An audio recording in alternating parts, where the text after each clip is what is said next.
Welcome to law points. Indian railway act 1989 of under section 143 గురించి ఈరోజు మనం discuss చేద్దాం. సినిమా టికెట్లు బ్లాక్లో కొనడం మనకు తెలుసు, అలాగే ట్రైన్ టికెట్స్ కూడా బ్లాక్లో కొంటారని మీకు తెలుసా?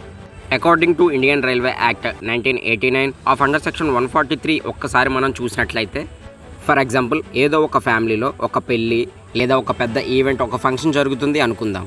వాళ్ళు ఒక 2-3 బోగీలు అనేవి వాళ్ళు రిజర్వేషన్ చేసుకుంటారు. సో కొన్ని అనివార్యాల కారణాల వల్ల ఆ 3 బోగీస్ అనేవి ఫిల్ కావు. అంటే బంధువులు కొన్ని అనివార్య కారణాల వల్ల ఇంటి దగ్గరే ఆగిపోవచ్చు.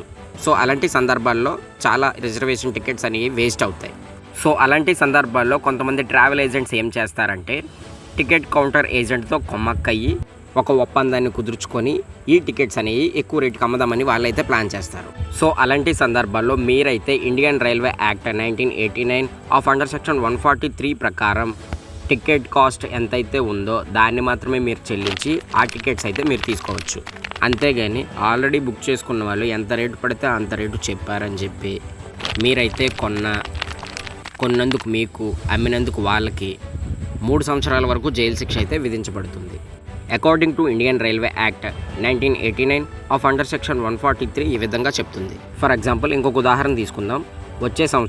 వచ్చే ఏడాది పుష్కరాలు వస్తున్నాయి. సో మెనీ ఫ్యామిలీస్ ఏం చేస్తారంటే, లాంగ్ జర్నీ చేసేవాళ్ళు ఒక 2-3 బోగీలు, ఒక ఫ్యామిలీకి సంబంధించి ఒక 2-3 బోగీలు అని ట్రైన్ టికెట్స్ అని బుక్ చేసుకుంటారు. సో అలాంటి సందర్భాల్లో కూడా కొంతమంది ఫ్యామిలీలో కొన్ని అనివార్యాల కారణాల వల్ల పుష్కర్ ఘాటికి రాలేకపోవచ్చు, ప్రయాణించలేకపోవచ్చు. అలాంటి సందర్భాల్లో కూడా చాలా ట్రైన్ టికెట్స్ అనేవి వేస్ట్ అవుతాయి. అలాంటి సందర్భాల్లో టికెట్స్ బుక్ చేసుకునే ఏజెంట్ కానీ లేదా టికెట్ కౌంటర్ ఏజెంట్ కానీ మీకైతే ఎక్కువ కాస్ట్కి, ఇప్పుడు సీజన్ ఇంతే నడుస్తుంది అని చెప్పి మీకైతే మోసం చేసి ఎక్కువ కాస్ట్కి టికెట్స్ని కూడా అమ్మలేడు. లా తెలుసుకోండి. మరింకెన్నో లీగల్ విషయాల కోసం మన ఛానల్ని ఇప్పుడే సబ్స్క్రైబ్ చేయండి. Thank you.